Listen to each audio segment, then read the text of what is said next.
Welcome to Hokey Pokey Puppy's YouTube channel.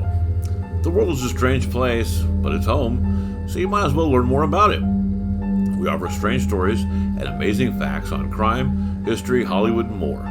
If that sounds like fun, Hokey Pokey Puppy is for you. Let's go!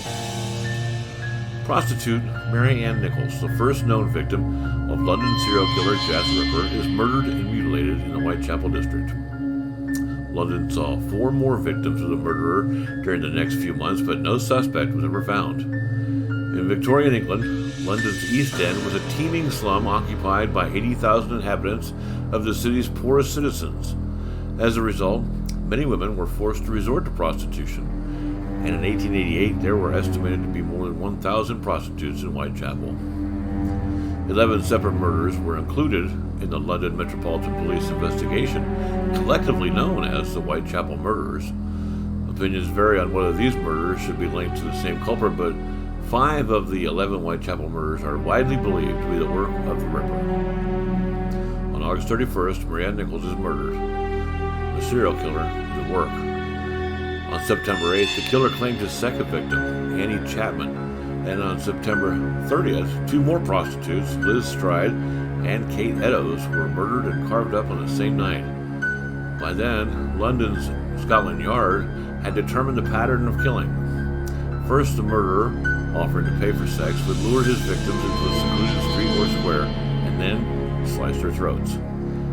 As the women rapidly bled to death, he brutally disemboweled them with the same 6-inch knife.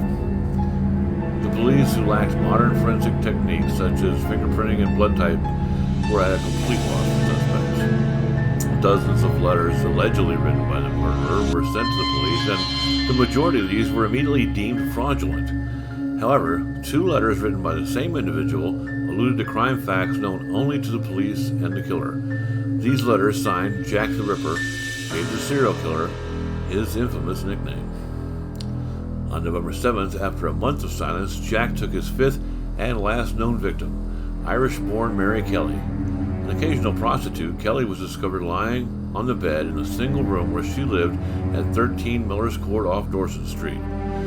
Police accounts state her face had been hacked beyond all recognition, her throat severed down to the spine, and her abdomen almost emptied of its organs. Her uterus, kidney, and one breast had been placed beneath her head, with other viscera from her body about the bed and sections from her abdomen and thighs upon a bedside table. The heart was missing from the crime scene. Hers was the most hideously mutilated of all the victims' corpses. The Jack the Ripper file was closed in 1892, and no leads were found and no more murderers recorded. Many theories abound, and best-selling books like Prince Jack by Frank Spearing offer historical and psychologistical details to back up his argument that Jack the Ripper was Albert Victor Christian Edward, Duke of Clarence, eldest son of Edward VII and heir to the British throne. Patricia Cromwell explored this topic in her 2002 book, Portrait of a Killer, Jack the Ripper Case Closed, arguing that the Ripper was in fact the celebrated British painter Walter Sickert. She suggests Sickert had a hole in his penis and possibly had corrective surgery procedures as a child that traumatized him. She believes that experience transformed him into a mass murderer.